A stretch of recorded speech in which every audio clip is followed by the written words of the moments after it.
All right, let's talk about two of the most magnificent, most imposing birds on the entire planet, the condors. And believe me, these aren't just any birds. They are true, undisputed giants of the sky.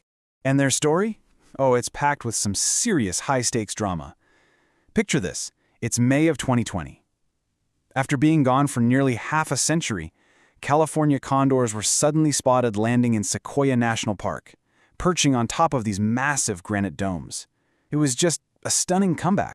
And you know, they really command attention for a very good reason. I mean, these are the largest flying land birds in the entire Western Hemisphere. Only a handful of species on Earth can even come close to their sheer size and stature. Now here's the thing. There are only two species of condor in existence. So let's kind of break down the differences between the Andean condor of South America and its very famous cousin, the California condor. Okay, if you're just looking at the stats, the Andean condor is kind of a heavyweight champion here. It's got a wider wingspan and it's a heavier bird.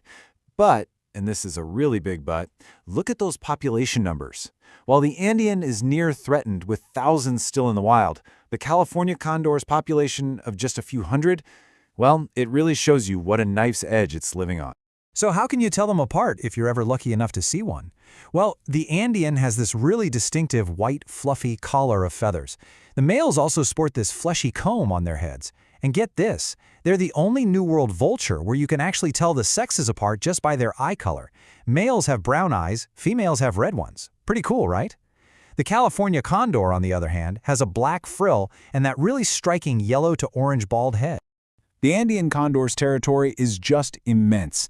It stretches all the way down the Andes mountain range and the Pacific coast, from Venezuela to the very tip of Patagonia.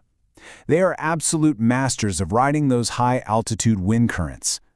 And then you have the California condor, and it is a completely different story. Historically, its range was huge, covering a big chunk of North America. Today, though, it's just a shadow of what it once was, confined to these carefully managed release sites in the western US and Mexico. You see, this isn't really a natural range anymore, it's a lifeline. So, what is the role of these massive birds anyway? Well, it turns out they have one of the most important, and maybe one of the messiest jobs in the entire ecosystem. They are what we call obligate scavengers. That just means their diet is almost entirely made up of carrion, which is the carcasses of dead animals.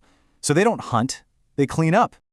By feasting on big carcasses, their incredibly powerful stomach acid neutralizes all sorts of dangerous bacteria like botulism and anthrax, which helps prevent diseases from spreading.